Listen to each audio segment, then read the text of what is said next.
Hello दोस्तों, स्वागत है आपका इंडियन ग्रोथ स्टडी। कैसे हैं आप लोग? उम्मीद करते हैं बहुत अच्छे होंगे। चलिए सीटेट का पीवाईक्यू सॉल्व करते हैं। ये सिलसिला हमारा जारी है, तो इसी क्रम में ये अगला पीवाईक्यू है। इसमें हम देखेंगे जो है मनोविज्ञान का, ठीक है। चाइल्ड डेवलपमेंट एंड पेडागोगी, ठीक है। क्या है? बाल विकास और शिक्षा शास्त्र। चलिए अब इसको शुरू करते हैं। पहला क्वेश्चन इसमें क्या कह रहा है? तो इसमें पहले पूछ रहा है, इस सबसे मतलब सही विकल्प का चयन कीजिए। तो इसमें पहला क्या है?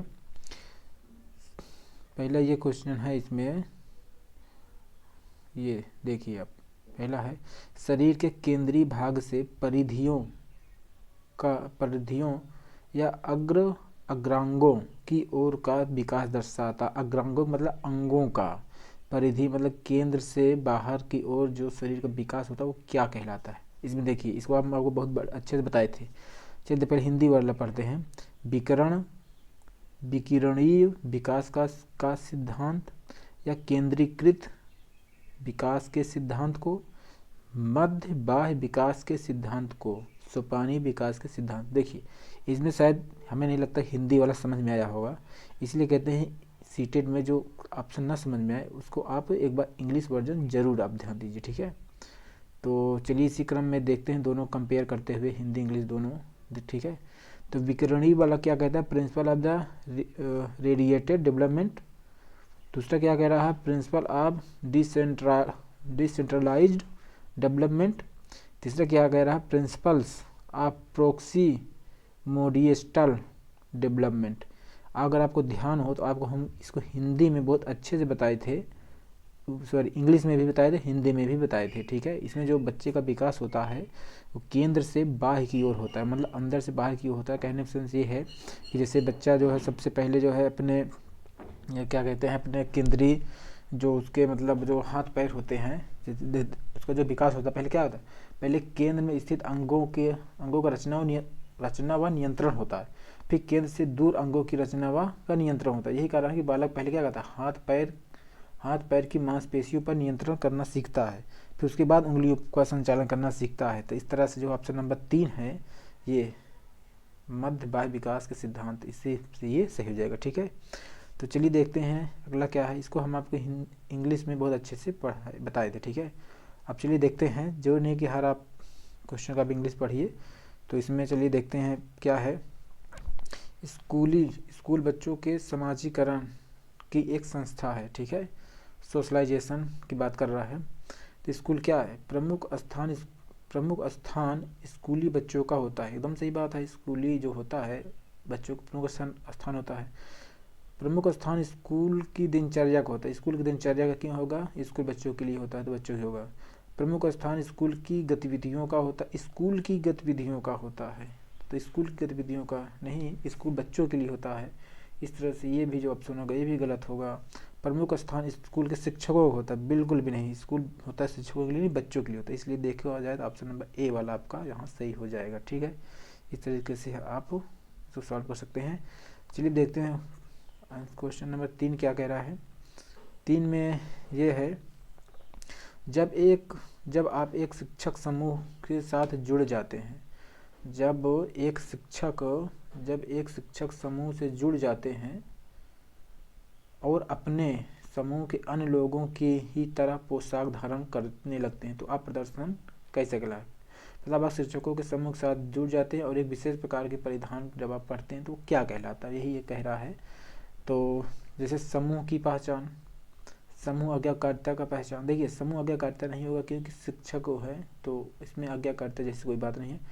समूह निर्देश अनुपालन, समूह की अनुरूपता। देखिए जो जो स्कूल में ड्रेस वगैरह लगाया जाता है इसीलिए लगाया जाता है ताकि एक समान सब लोग दिखें, जो ड्रेस लगाया जाए एक समान रूप से दिखें। तो इस तरह से जो इसमें ऑप्शन होगा समूह की अनुरूपता, मतलब इसमें एक तरह से वो लोग मतलब इसमें दिखें, ठीक है। इसी तरह आप इसी को कहते हैं क्या? समूह की अनुरूपता या कन्फर्मिटी, ठीक। अब चलिए देखते हैं अगला क्या है 4 नंबर में। हाँ, इसको तो बहुत अच्छे से आपको हम बताए थे, इसको बहुत बढ़िया से अगर ध्यान हो।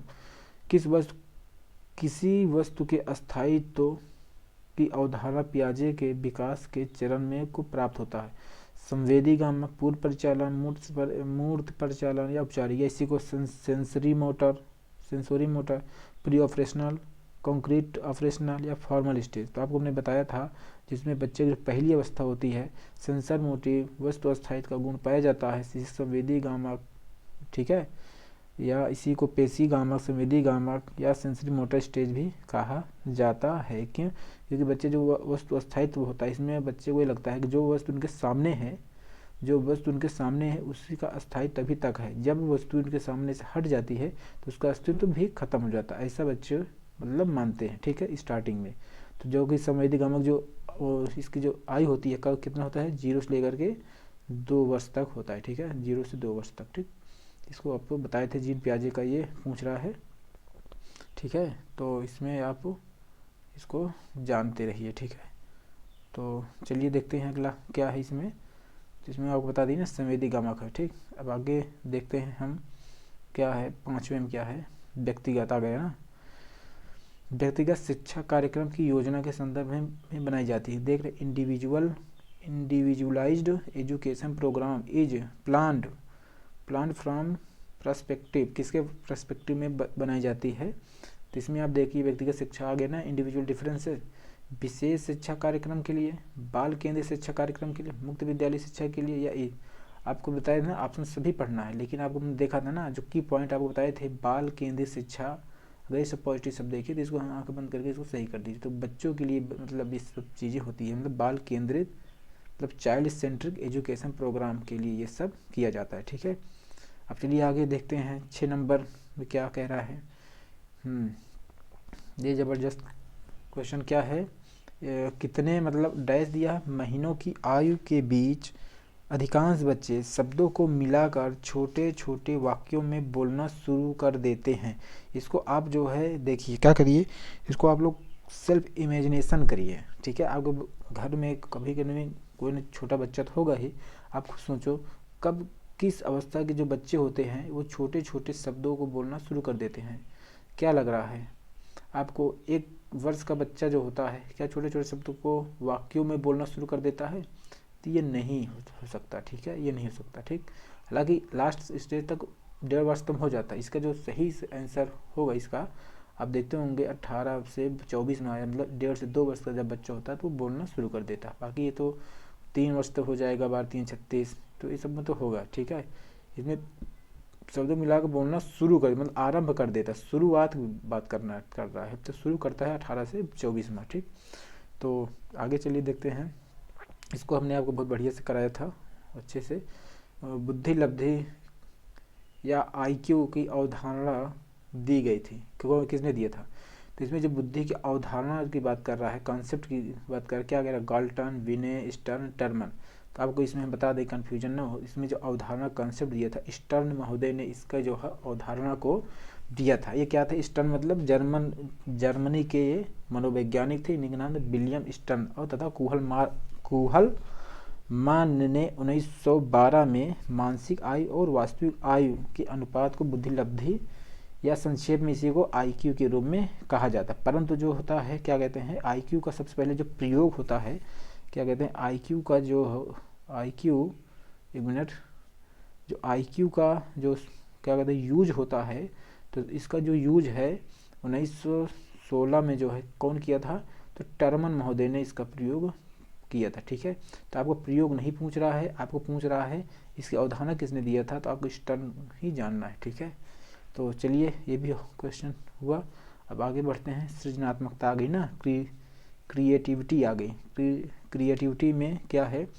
Creativity is thought to be related of the concept. तो सृजनात्मकता की अवधारणा से संबंधित क्या क्या? द्रव्य बौद्धिकता, हटाइए इसको, फ्लूइड इंटेलिजेंस, रवादार क्रिस्टलाइज्ड इंटेलिजेंस, इसके बाद कन्वर्जेंट थिंकिंग। देखिए इसमें कन्वर्जेंट थिंकिंग था और डाइवर्जेंट थिंकिंग था, ठीक है। देखो इसीलिए कहते हैं ना इंग्लिश वर्जन हमेशा ध्यान दीजिए। अगर आप अपसारी अभिसारी पढ़ते तो आप कंफ्यूज रहते, क्योंकि अभिसारी को क्या लिख दिया, अभिसृत लिख दिया, लेकिन इंग्लिश वर्जन देख रहे कन्वर्जेंट ही ठीक है, वही सेम टू सेम है, ठीक। और इसका जो अभिसारी है और अपसारी को क्या लिख दिया, अपसारी को देखो विविध सोच लिख दिया, और इंग्लिश में वही लिखा है डाइवर्जेंट थिंकिंग, इसलिए कहते हैं ऐसे जो शब्द होते हैं इंग्लिश वर्जन जरूर ध्यान रखना चाहिए, ठीक है। तो ये इस तरह से जो ऑप्शन आपका यहाँ होगा वो डाइवर्जेंट होगा, या इसे विविध कह दीजिए, या इसे को अपसारी भी कहा जाता है, मतलब इसे को अपसारी भी कह सकते हैं आप, ठीक है। ये अपसारी की ही बात कर रहा है, ठीक है, अपसारी, ठीक है, ये अपसारी की ही बात कर रहा है, लेकिन इसका कैसे क्या कन्वर्ट कर दिया, विविध सोच कर दिया। जैसे आपको बताया था समस्या के किसी एक विशेष पहलू को के बारे में सोचना, उसको क्या कहेंगे, उसे कहेंगे अभिसारी या अभिसृत या कन्वर्जेंट थिंकिंग, ठीक। लेकिन जब समस्या के विविध पहलुओं के बारे में सोचना तो उसी को क्या कहते हैं, उसी को मतलब डाइवर्जेंट थिंकिंग कहा जाता है, ठीक है। इसमें क्या कहते हैं सृजनात्मकता क्या कहते योग्यता है, जिसमें व्यक्ति क्या समस्या का विविधतापूर्ण समाधान खोजने के मतलब नवीन ढंग से क्या होता है सोचने विचार करने और कार्य करने में वो समर्थ होता है, ठीक। तो इसमें क्या कहते हैं जो प्रचलित जो ढर्रे होते हैं परंपरागत उससे हट करके वो सोचता है। तो बाकी अब तो पता ही है क्या है सृजनात्मकता में, तो आपको अच्छे से सब कराया गया है, ठीक है। अब आगे देखते हैं क्या है, किसी भाषा के स्वीकृत ध्वनि संयोजनों को इसके नियमों के अंतर्गत बताया जाता है, ठीक है। देखिए कुछ क्वेश्चन ऐसे होते हैं आप कुछ प्रश्न में ही आपको मिल जाएंगे, लेकिन अनावश्यक रूप से लोग दिमाग लगाते हैं तो वहाँ गलत हो जाता है। तो आपको देख रहे हैं जैसे क्या किसी भाषा के क्या कह रहा है किसी भाषा के स्वीकृत ध्वनि संयोजनों को इसके नियमों के अंतर्गत के रखा जाता है। तो ध्वनि संयोजनों की बात कर रहा है तो इसके अंतर्गत रखा जाएगा, तो ध्वनि संबंधी के अंतर्गत ही रखा जाएगा। व्याकरण से कोई मतलब नहीं, वाक्य एक बात नहीं, ध्वनि संयोजन से बात करें तो ध्वनि संबंधी से ही तो ये रखा जाएगा। तो इस तरह से जो ऑप्शन इसका होगा पहले वाला आपका सही हो जाएगा, ठीक है। तो चलिए आगे बढ़ते हैं, क्या है 10 नंबर आ गया। इसमें भी आप देखिए जब सोचने की प्रक्रिया किसी भाषा द्वारा निर्धारित होती है, जब सोचने की प्रक्रिया किसी भाषा द्वारा निर्धारित होती है तो ऐसी स्थिति क्या कहेंगे, संस्कृति प्रभावित। जब भाषा द्वारा हो रही है तो भाषा से होगा ना, संस्कृति क्यों होगा, भाषा निर्धारित पक्ष, ठीक। संज्ञानात्मक पक्ष ये भी है, ठीक है। अब आगे बढ़िए क्या है भाषाई सामाजिक भाषाई उद्ध या इसे क्या कहते हैं सोशियो लिंग्विस्टिक जीनस, ठीक है। सोशियो लिंग्विस्टिक की बात ये कर रहा है। तो आपको यहाँ जब भाषा की बात कर रहा है, जैसे वहाँ बताए थे ध्वनि वाला, ठीक है, जब यहाँ बताए थे आपको ध्वनि से संबंधित रिलेटेड है, अब ये भाषा ध्वनि से रिलेटेड था तो ध्वनि वाला हुआ ऑप्शन, ठीक है, ध्वनि वाला हुआ। तो इसी प्रकार से अगर भाषा वाला पूछ रहा है तो यहाँ पर हम देखते हैं यहाँ पर भी जो है क्या हो जाएगा, कुछ नहीं भाषा निर्धारित वाला ही होगा, ठीक है ऑप्शन। क्योंकि जब सोचने की प्रक्रिया किसी भाषा द्वारा निर्धारित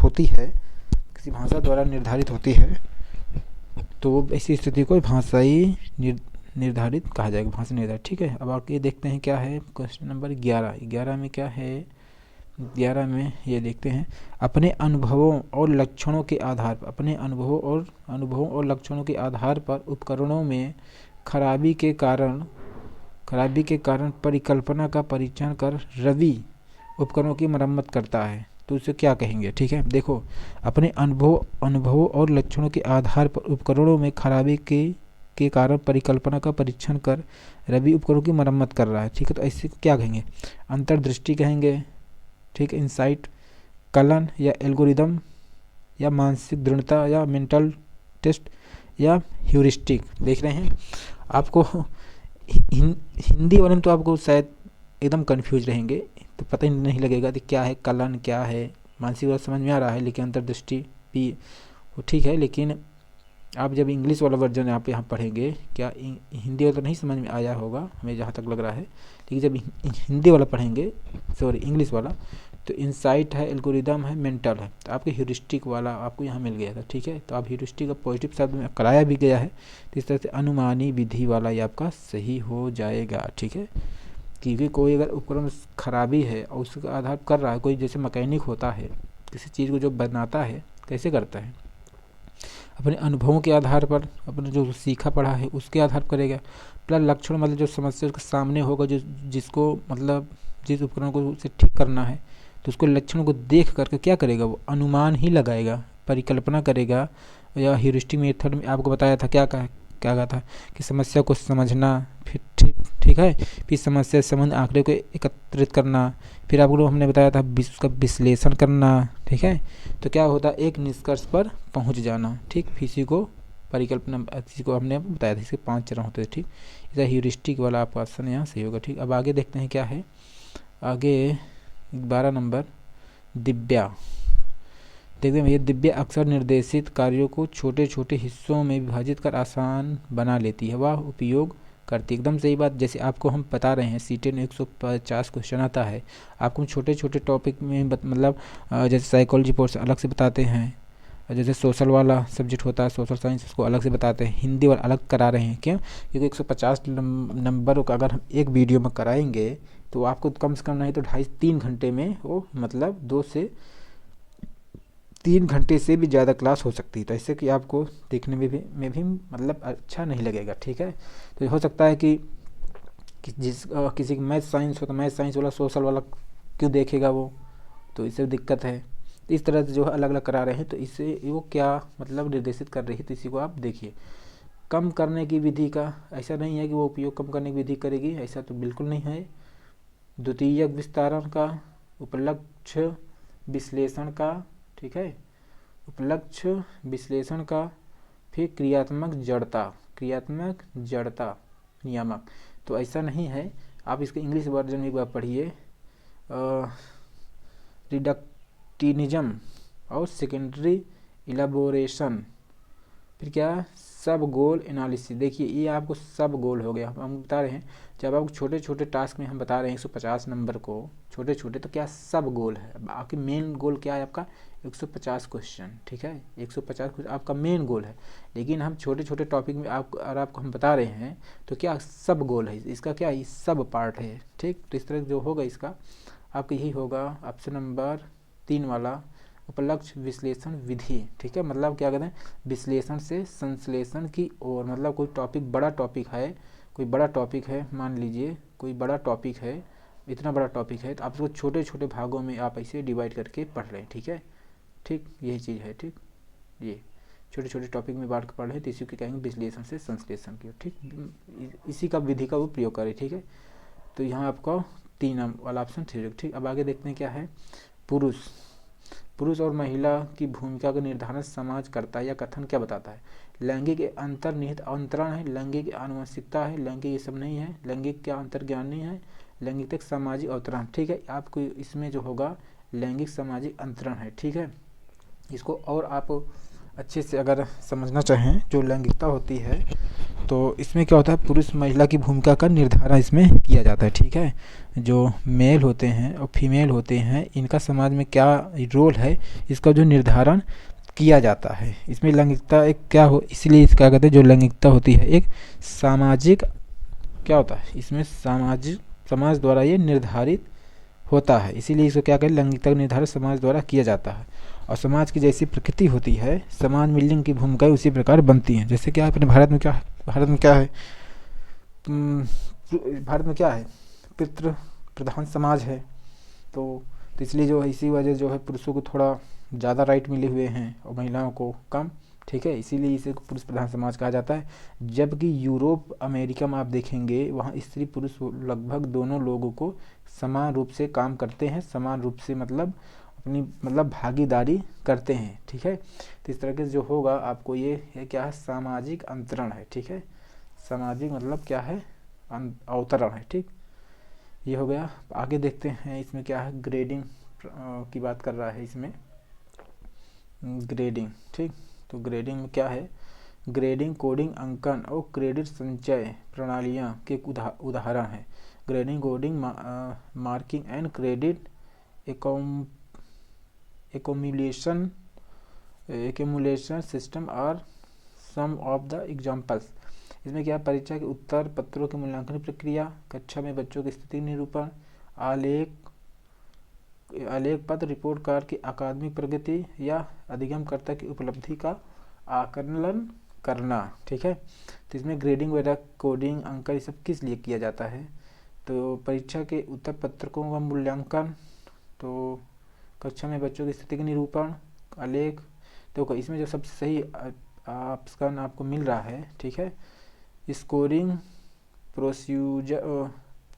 procedure of assessment of learner achievement, मतलब बच्चे की जो होगा अधिगमकर्ता, मतलब जो बच्चे की उपलब्धि से संबंधित जो है उसी को आपको करना है, ठीक है। तो यहाँ बच्चे से संबंधित आप कर सकते हैं, ठीक है, क्योंकि अगर आप पॉजिटिव वाले सेंस में जाएंगे इस शब्द में तो यहाँ लर्नर्स है ना, लर्नर्स अचीवमेंट की बात कर रहा है, बच्चे के अचीवमेंट की बात कर रहा है। तो इसके बिहाफ पर जो है आप यहाँ से जो है आप इसको सही मान सकते हैं और यही ऑप्शन सही भी होगा, ठीक है।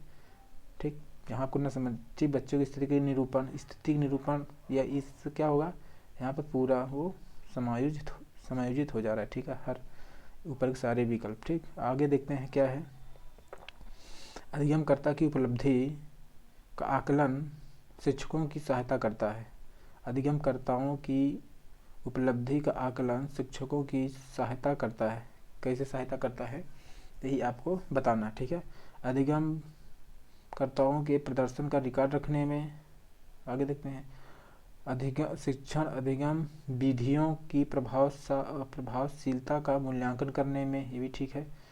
अधिगमकर्ताओं की क्षमता का समूह बनाना, क्षमताओं का समूह बनाएंगे क्यों भैया, इससे में आपको कोई मतलब नहीं है इसका। शिक्षण के लिए गतिविधियों की सूची तैयार करना, ये सब निगेटिव वर्जन है, इसको हटाइए। आपके इसमें जो होगा प्रदर्शन रिकॉर्ड रखने में, रिकॉर्ड रखना तो इतना ठीक है, लेकिन इतना भी नहीं है। लेकिन सबसे बेहतरीन जो ऑप्शन होगा ये ऑप्शन नंबर बी वाला, ये आपका यहाँ सही हो जाएगा, ठीक है। इस तरह देखा जाए तो ऑप्शन नंबर बी आपका यहाँ सही हो जाएगा। इंग्लिश से बार पढ़ लीजिए, क्या कहते हैं, evaluate of the effectiveness of pedagogy, ठीक है। यही सब चीज़ इफेक्टिवनेस मतलब प्रभावशालीता, इसी हिसाब से आप सही कर सकते हैं।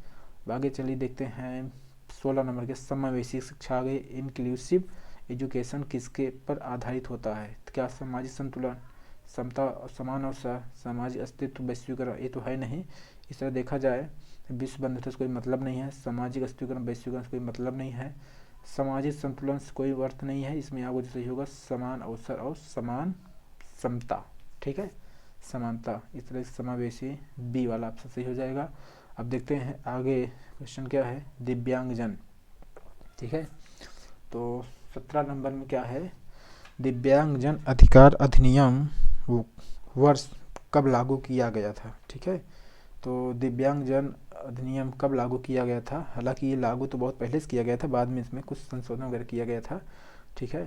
तो इसमें जो इसको लागू किया गया था, आप ये जानिए, ये क्या कहते हैं यहाँ से 16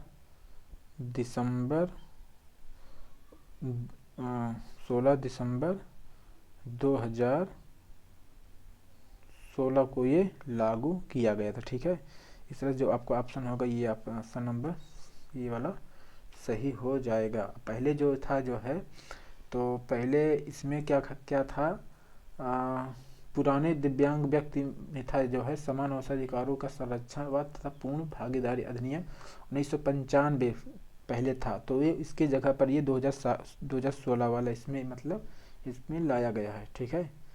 तो चलिए 2016 वाला हो गया। अब आगे बढ़ते हैं, क्या है आगे क्या है, व्यक्तिगत विविधताओं आ गया ना। व्यक्तिगत विविधताओं वाले बच्चों को पढ़ाने के लिए ऐसे विद्यालय होने चाहिए, मतलब ऐसे विद्यालय होने चाहिए, कैसे विद्यालय होने चाहिए, जैसे चिल्ड्रन इंडिविजुअल आ गया ना, व्यक्तिगत विभिन्नता से आ गया। शुड बी टाट मतलब पढ़ाने के लिए, स्कूल हैविंग टीचर्स मतलब स्कूल कैसे होने चाहिए। व्यक्तिगत विविधताओं के आधार पर वर्गीकृत की कक्षाओं को विभिन्न वर्गों में पढ़ा सके। देखो विभिन्न वर्गीकृत मतलब यहाँ शिक्षक के बारे किया जाए, शिक्षक किस तरह से होना चाहिए, कैसे होना चाहिए, मतलब व्यक्तिगत विभिन्नता के आधार पर उनको वर्गीकृत की गई कक्षाओं के विभिन्न वर्गों में पढ़ा सके। तो ठीक, अच्छी बात है भाई, विभिन्न वर्गों में पढ़ा सके, में कोई दिक्कत नहीं है, ठीक।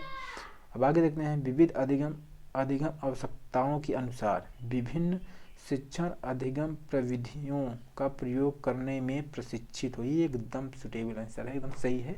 लेकिन आगे भी आपको पढ़ना है, ऐसा नहीं कि इसी को छोड़ दीजिए, आगे बढ़िए। विशिष्ट व्यक्तिगत विविधताओं वाले बच्चों को पढ़ाने के लिए प्रशिक्षित होना चाहिए। देखिए विशिष्ट मतलब हो जाएगा जो थोड़ा मतलब स्पेशलिस्ट बच्चे हैं तो उसमें हो जाएगा, दिव्यांग बच्चे भी हो सकते हैं, प्रतिभाशाली बच्चे हो सकते हैं, मंदबुद्धि वाले बच्चे हो सकते हैं, वो सब तो ठीक है। तो क्या स्पेशलिस्ट आप ऐसे बच्चों को ही पढ़ाएंगे जो विकृत हों? ऐसा तो है नहीं, आप सभी बच्चों को लेकर चलिए, तो ये सारी चीज़ इसी में आएगा ना। जब आप ये जो अधिगम का प्रयोग करेंगे, इस विभिन्न अधिगम का प्रयोग करेंगे, तो सारी जो चीज़ें हैं ये उसमें विशिष्टता वाले बच्चे भी आ जाएंगे और सामान्य वाले जो बच्चे हैं वो भी इसमें समाहित हो जाएंगे, ठीक है, मतलब वो भी इसमें आ जाएंगे। तो चौथा देखते हैं क्या है, बच्चों को समरूप अधिगमकर्ता बनाने में, देखा एक समरूप बनाने में भी नहीं होगा, एक जो सबसे सही सबसे बेहतरीन ऑप्शन ही है वह ऑप्शन विविध हो, अधिगम आवश्यकताओं के अनुसार शिक्षा प्रविधियों का प्रयोग करने की में प्रशिक्षित हो। इसीलिए तो बीटीसी बीएड डीएलएड वगैरह करते हैं, जो आपको शिक्षा अधिगम वगैरह स्पेशल पढ़ाया जाता है, यही सब तो चीज़ होता है, ट्रेंड कराया जाता है, ठीक है। अब आगे देखते हैं 19 में क्या है, निःशुल्क एवं अनिवार्य बाल शिक्षा अधिकार अधिनियम 2009 में दिव्यांग बच्चों की निःशुल्क शिक्षा के अधिकारों को सुनिश्चित करता है, ठीक है। तो कौन सा इनको अधिकारों को सुनिश्चित करता है, आपको यही बताना है, ठीक। देखिए, निःशुल्क एवं अनिवार्य बाल शिक्षा अधिकार 2009 में किसके अधिकार को सुनिश्चित करता है, 6 से 18 वर्ष, 3 से 18 वर्ष, 3 से 18 वर्ष कोई है ही नहीं, 6 से 14 वर्ष, 6 से 22 वर्ष कोई है ही नहीं। अधिकतर लोग, मैक्सिमम लोग गलती करेंगे इसी करेंगे 6 से लेकर के 14 वर्षों तक, ठीक है। जो एक ऐसा अगर आपको लगाता है तो सीधे सीधे गलत हो जाएगा, ठीक। ये जो होता है सामान्य बच्चों के लिए है, प्राथमिक में जो होता है, जो बच्चों के एजुकेशन की जो व्यवस्था की गई 6 वर्ष से 14 वर्ष के बच्चों के लिए निःशुल्क एवं अनिवार्य शिक्षा की व्यवस्था की गई है। ये जो है आर्टिकल 21 के क्या है, आर्टिकल 21 का के अंतर्गत है, ठीक, मूल अधिकार में भी है। और जो है डीपीएसपी में भी आपको आर्टिकल 45 में भी ये आपको देखने को मिल जाएगा, ठीक है। तो इस तरह से आपको देखा जाएगा उस सामान्य बच्चों के लिए। लेकिन जब दिव्यांगजनों की बात करेगा तो आपका हो जाएगा 6 से लेकर 18 वर्ष तक के बच्चों के जो दिव्यांगजन होंगे उनके निःशुल्क शिक्षा के अधिकार का इसमें प्रावधान किया गया है, ठीक है। ये जो है क्या कहते हैं, 1 अप्रैल 2010 से ये लागू किया गया, 1 अप्रैल 2010 से ये लागू है, ठीक है। ये 1 अप्रैल 2010 से ये लागू है, ठीक।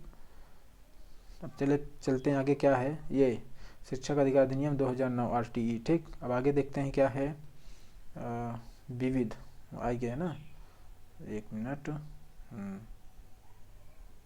आगे देखते हैं क्या है, प्रोवाइडिंग टीचिंग लर्निंग मटेरियल्स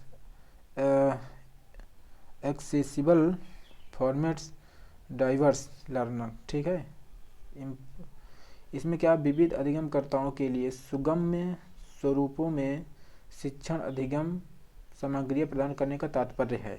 क्या तात्पर्य है, मतलब विविध अधिगमकर्ताओं के लिए मतलब बच्चों के लिए सुगम स्वरूपों में शिक्षण सामग्री प्रदान करने का तात्पर्य क्या है भाई, ठीक है। पहला इसमें क्या है, इसमें कह रहा है पहले ऑप्शन में जो है सार्वभौमिक समावेशी शिक्षा का नैतिक स्तर, ठीक। देखिए, सार्वभौमिक समावेशी शिक्षा तो ठीक है, लेकिन नैतिक वाला बात आ गया तो ये थोड़ा दिक्कत है, ठीक। व्यावसायिकता की सार्वभौमिकता की संहिता, ठीक। आपको बताया था व्यवसाय वगैरह अगर ये सब बातें आ जाए तो नेगेटिव टर्म है, तो इसके लिए ये सब चीज़ें नहीं की जाती है। आपको व्यवसाय से मतलब नहीं होता, आपका सर्वांगीण विकास करने से मतलब होता है, ठीक है। शिक्षण का सार्वभौमिक मानववादी दृष्टिकोण से इससे भी कोई मतलब नहीं है। आपको जो विविध अधिगमकर्ताओं के लिए होगा तो यही होगा अधिगम की सार्वभौमिक संरचना, ठीक है। यही होगा अधिगम की सार्वभौमिक संरचना। 20 में क्या हो जाएगा आपका, डी हो जाएगा, ठीक है। आप एक बार चाहे तो इंग्लिश वर्जन भी आप देख सकते हैं, यही है यूनिवर्सल डिजाइन लर्निंग, ठीक। यूनिवर्सल ह्यूमनिस्टिक, क्या ह्यूमनिस्टिक के लिए पढ़ाएंगे, मानववादी सोच के लिए, और क्या जो वैज्ञानिक दृष्टिकोण वाले जो होंगे क्या उनको नहीं पढ़ाएंगे, ऐसा तो नहीं होगा। इथिकल मतलब क्या उनको ज़्यादा नैतिकता ही वाली बात रहेगी, ऐसा नहीं होना चाहिए।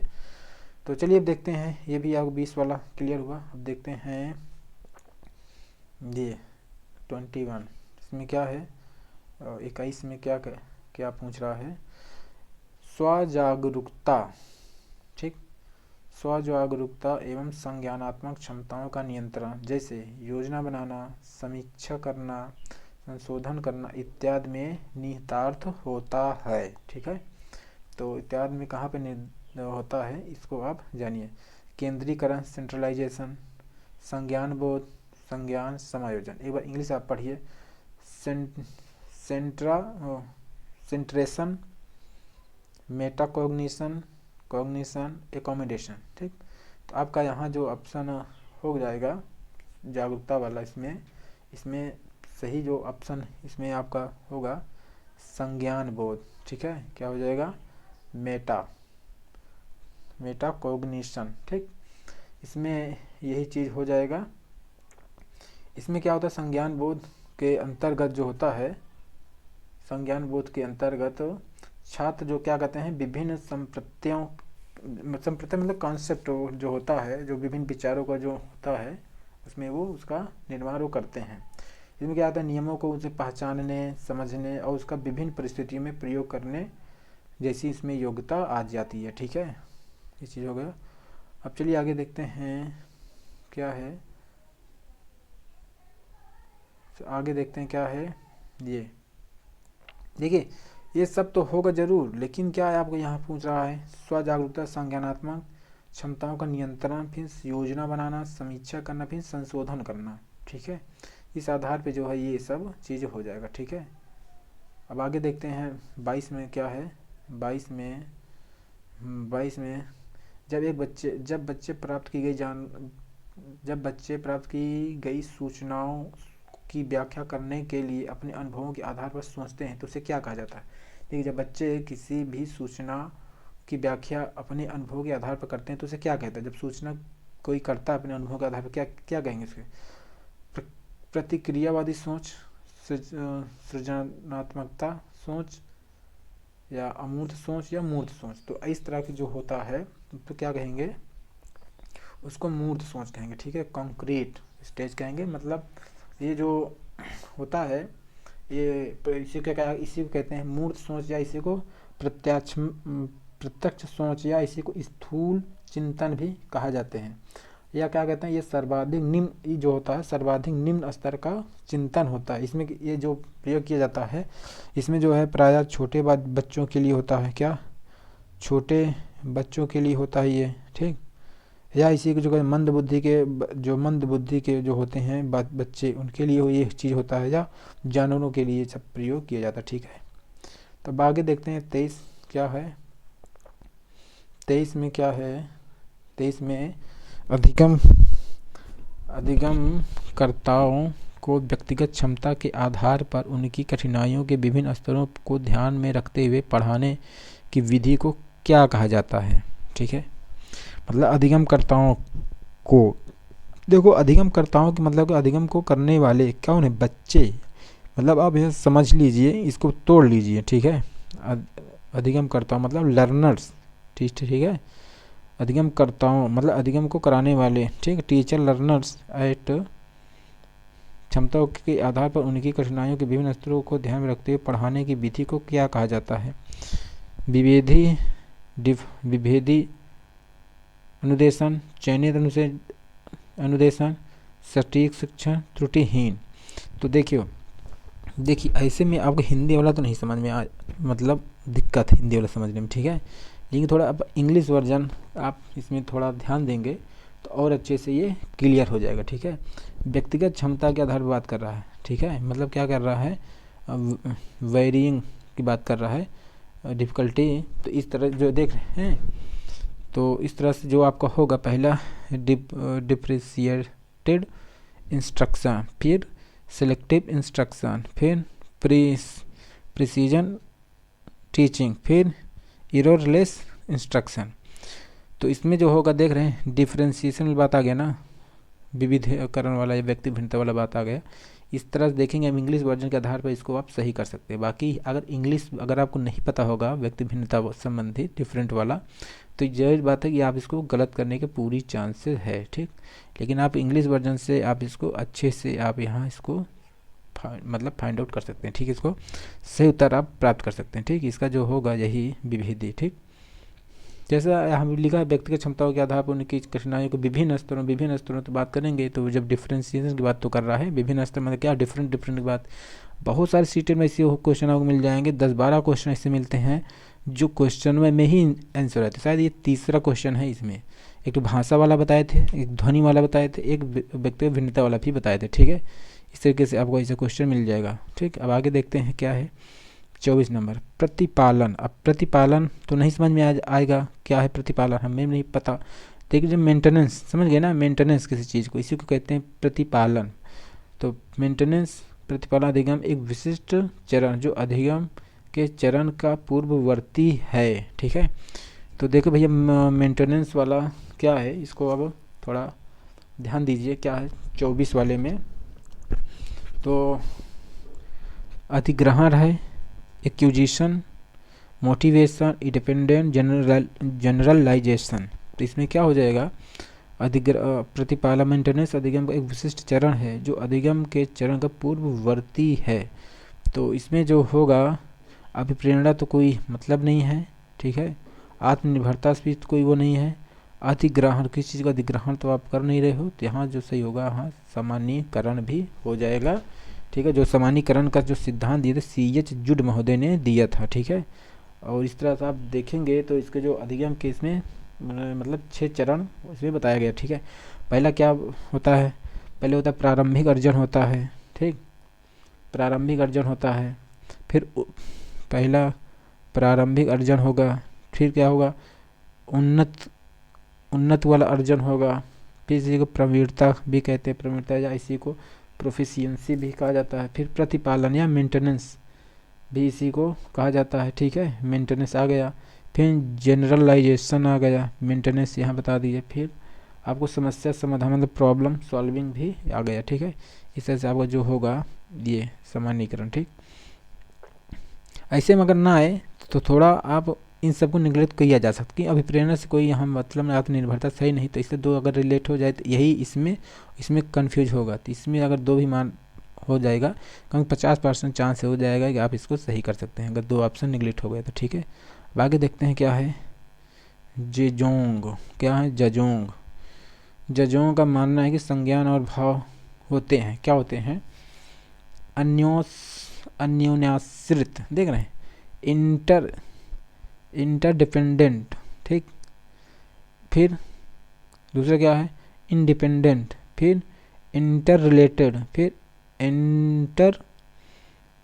इंटीग्रेटेड। ठीक है, हम भी हिंदी माध्यम से हैं, इसलिए इंग्लिश वर्ड में थोड़ा पढ़ने में हमको भी दिक्कत होता है कहीं कहीं। ठीक है, आप लोग मैनेज कर लिया करिए। ठीक है, तो ये ना लगे कि हम ही को नहीं आ रहा इंग्लिश तो आपको कैसे आ गया, तो ऐसा नहीं है, काम भर का बस आता है भाई। ठीक है, जितने से हमारा एग्ज़ाम में क्वेश्चन बन जाए, बहुत ज़्यादा दिक्कत वाली बात नहीं। ठीक, अब चलिए इसमें क्या होता है जेजोंग का जो है, तो इसमें जो है इसका स्वतंत्र वाला यही इन्होंने बताया है। ठीक है, जो संज्ञान और भाव जो होते हैं एक दूसरे से क्या होते हैं, स्वतंत्र होते हैं, यही इन्होंने बताया है। ठीक है, इन्होंने यही आगे क्या बताया, जो संवेग का जो संज्ञान पर कोई प्रभाव नहीं होता है और ना ही संज्ञान संवेग को प्रभावित करता है, ये दोनों एक दूसरे से क्या होते हैं, स्वतंत्र होते हैं, और स्वतंत्र रहकर मनुष्य के व्यवहार को क्या करते हैं, कंट्रोल भी करते हैं। ठीक है, यही इन्होंने कहा है। आगे देखते हैं क्या है 26 में क्या है, पहले से सीखे हुए कार्यों में सुधार लाने के लिए शिक्षक बच्चों को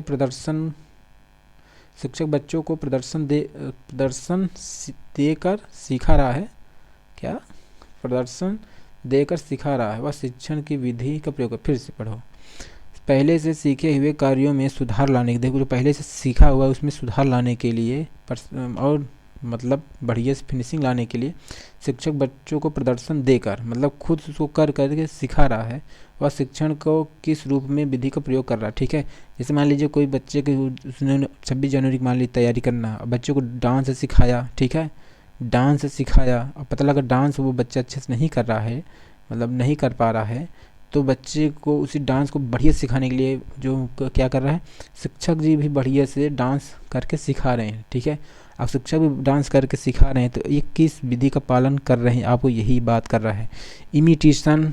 ठीक है, इमिटेशन तो नकल करना होता है। ठीक है, ऑब्जर्वेशन, ऑब्जर्वेशन और मतलब क्या होता है, किसी चीज़ को देखना, दूर से ऑब्जर्व करना, उसी और लोगों कहते हैं।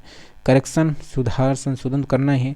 लेकिन यहाँ पूछ रहा है कि शिक्षक बच्चों को किस रूप में प्रदर्शन कर रहा है, क्या किस रूप में, शिक्षक क्या है इसके लिए, मॉडलिंग है, क्या है, मॉडल, प्रतिरूपण के माध्यम से वो सीखता है, मतलब बच्चे को वो सिखाना चाह रहा है।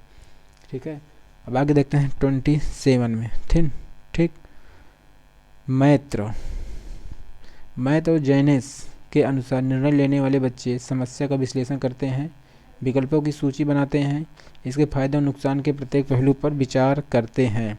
तो ऐसे बच्चों क्या कहते हैं भाई, जो बताओ किसी चीज़ समस्या का विश्लेषण करेंगे, विकल्पों की सूची बनाएंगे, उसके फायदे नुकसान के प्रत्येक पहलू पर जो है विचार करते हैं, तो ऐसे बच्चों को क्या कहेंगे आप, ऐसे बच्चे क्या होंगे, सर्विलांस चौकस।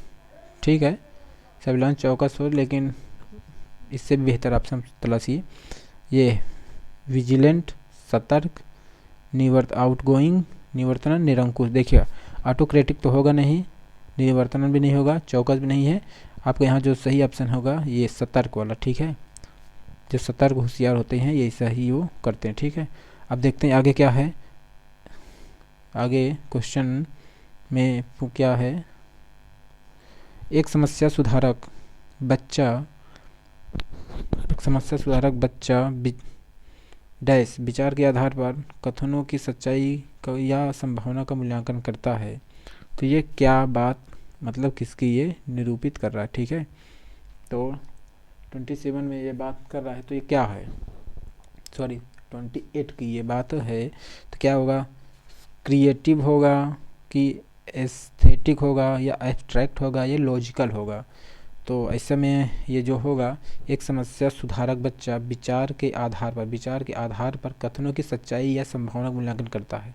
तो ऐसे अगर कोई है कथनों के आधार पर कथनों की सच्चाई की संभावना का विचार करता है, तो क्या होगा, अमूर्त तो एस्थेटिक, तो इसमें क्या होगा, ये तार्किक लॉजिकल होगा, तभी वो ऐसा करेगा। ठीक है, ये इस तरह हो गया। अब आगे देखते हैं 29, दिए गए कार्य को करते समय बच्चे स्वयं आनंद लेते हैं, वे अनुभव प्राप्त करते हैं, उसे क्या कहेंगे, ड्रिल और अभ्यास कार्य, उपभोक्ता प्रकार का कार्य, निर्माणात्मक कार्य, समस्यात्मक प्रकार का कार्य। देखो बच्चे मज़ा ले रहे हैं काम करते हैं, तो समस्यात्मक तो बिल्कुल नहीं कह सकते हैं। ठीक है, ड्रिल और अभ्यास वही है, ड्रिल एंड प्रैक्टिस, ये भी आपको नहीं कहेंगे। निर्माणात्मक, देखो आप उपभोक्ता से संबंधित मतलब क्या होता है। ठीक है, बच्चे स्वयं आनंद ले रहे हैं, उपभोक्ता मतलब कंज्यूमर होता है, कस्टमर या क्लाइंट जो होता है, हम ही आप होते हैं ना। इसी प्रकार से उपभोक्ता प्रकार का कार्य मतलब वही ऐसे कार्य होते हैं जो बच्चे के लिए होते हैं, मतलब बच्चे जो जिसमें वास्तविक रूप से में वो मतलब रहते हैं, जिसमें करने में मज़ा लेते हैं, उसी को कहते हैं ना। देखो ये जो होता है कंज्यूमर हो गया, उपभोक्ता हो गया, क्लाइंट हो गया, कस्टमर होता है, ये किसके लिए प्रयोग किया जाता है, वही ना जो जो जो जो मतलब क्या कहते हैं, किसी चीज़ को उपभोग करते हैं। ठीक है, किसी चीज़ का मतलब वो लास्ट मतलब जिसके लिए होता है उसी का। ठीक है, इसलिए उपभोक्ता कंज्यूमर वाला से ये समझो बाल केंद्रित वाला बात है। ठीक है, मतलब बाल केंद्रित टाइप में है। ठीक है, बच्चों पर आधारित है, तो आप समझ लीजिए। आगे चलिए देखते हैं, बहुत संवेदी शिक्षण अधिगम की प्रविधि में अधिगम संवर्धन हेतु दृश्य, श्रव्य, स्पर्श और संवेदना एक साथ प्रयोग किया जाता है।